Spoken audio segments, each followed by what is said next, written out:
Welcome to Field Notes, Insights from New to Public Health Alumni. New to Public Health is a year-long workforce training program for those who are new into the field of public health. I'm Juliana Mansky. And I'm Mackenzie Legal. We are program facilitators and hosts of this podcast. With a vibrant community of over 400 current and past residents, New to Public Health is a wealth of knowledge and experience in the public health field. In each episode, we'll share inspiring stories and valuable insights from those who've journeyed into public health, highlighting their unique path and the impact they're making. Joining us today is Breanna Mekuly, Community Health Supervisor with the City of Appleton Health Department in Wisconsin. Breanna graduated from New to Public Health in September 2023. Breanna, thank you so much for being with us today. You have a really interesting role in partnership with the City of Appleton Police Department. Tell us more about that. Yeah, well, thanks first. Thank you for having me. I really appreciate it. And yeah, I do have a really interesting role. Our partnership's pretty cool and unique. So the health department is combining some of our role with the police department in the area. And what we are doing is trying to focus on the basic needs of individuals that we're encountering. So what the police department was realizing is that they were getting a lot of welfare calls, and people were, trying to make sure that they were looking out for some of our residents in the area, and especially those experiencing homelessness. And the officers were realizing that they were being sent to every one of these calls, but nothing illegal was happening. And so they were trying to figure out, what can we do that's actually going to help and support those individuals, rather than have us spend our time going out and talking to them each time when, it's really not a law enforcement issue. So the city came together, some of the city leadership, and they decided that it would be a good idea to move our coordinated entry position into the health department, but then have them located in the police department. And so now we also have a basic needs navigator position that's also in the health department, but located in the police department. And so I get to be the supervisor of both those positions. So I co-supervise with one of the lieutenants in the police department. So now when the officers are getting some of these calls, rather than continually going out to do those welfare checks, we're trying to stop that cycle by instead having our social workers from the health department, so that community resource navigator, to go out and try and figure out what are those basic needs that are lacking and how can we connect them with the right resources. It's a really cool opportunity because we focus very specifically on social determinants of health. So what are those things that these individuals are lacking, that they're not able, they're surviving, but they're not necessarily able to thrive. So that combination is new, and so far it's been a lot of really great learning together. Absolutely. This is such an innovative approach to address the social determinants of health with that partnership and that expertise that public health can bring with the support of law enforcement. Can you tell us about any examples or wins, without specific details, of course, about how this is working? Sure. So one of the really cool things is that our basic needs team is like navigation on many different levels. And so we're helping those individuals with some of those resource navigation. So if someone's lacking transportation in order to get to the doctor, in order to get the medication that they need, in order to feel stable so that they're not necessarily going through ups and downs all the time. So we can help them try and figure out what are those resources, and then do a warm hands-off connection. We are also doing resource navigation for our organization and other organizations. So we've been talking a lot with our partner organizations in the area to kind of figure out okay, what's going on? What do people need to do? What are the rules and regulations of getting into your program? Excuse me.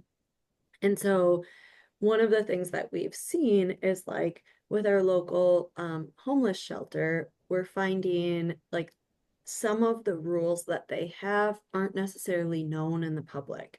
So sometimes we would have individuals that the police officers were encountering who would say, well, I'm not allowed to go back there because this, or this.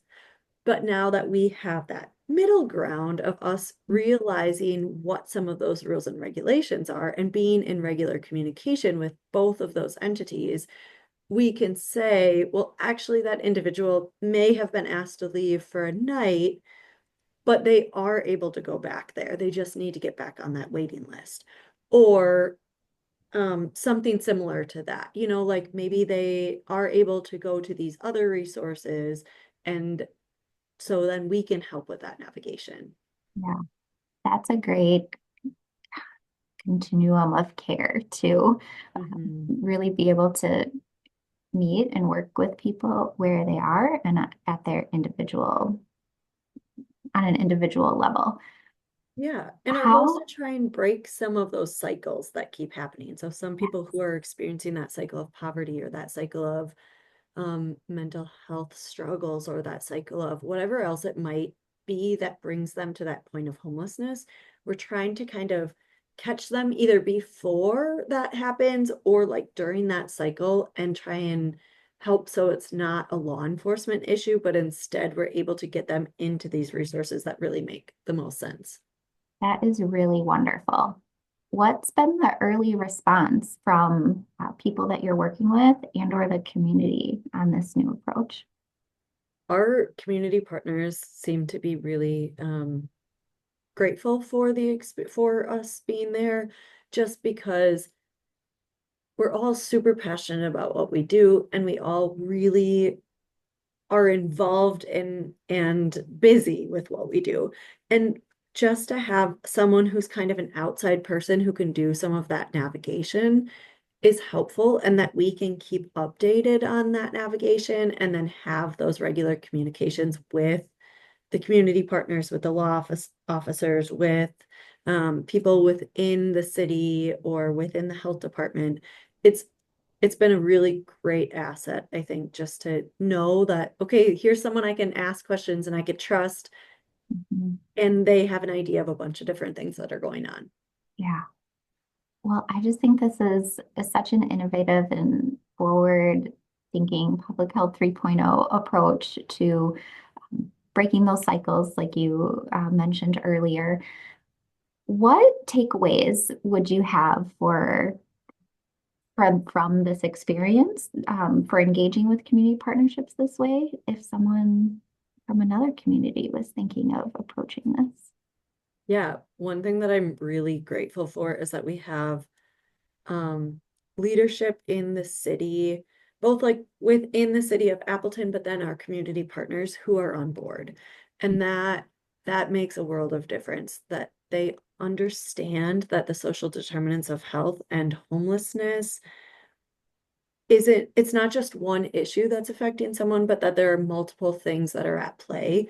And so when they're encouraging and allowing us the opportunity to be able to try something like this, I think it's really a beneficial approach, like you said, at Public Health 3.0, of how can we look at an individual as really a human being who has a lot of different things going on, they're not just experiencing one thing or another. And again, to combine it with the officers who are already seeing some of these things every day, and to put that basic needs navigation with that, and then also a lens of social determinants of health and, overall health and well-being. It's been a really awesome opportunity. It's a great experience. Absolutely. Well, keep up the good work. Thank you so much for sharing your thoughts and the work that you're doing. I wish you continued best of luck and look forward to, hearing more in the future as this Yeah, thank you program again so develops. much for having me. I appreciate it. Thank you for listening to Field Notes, insights from N2PH Alumni. For more information, visit new2publichealth.wisc.edu.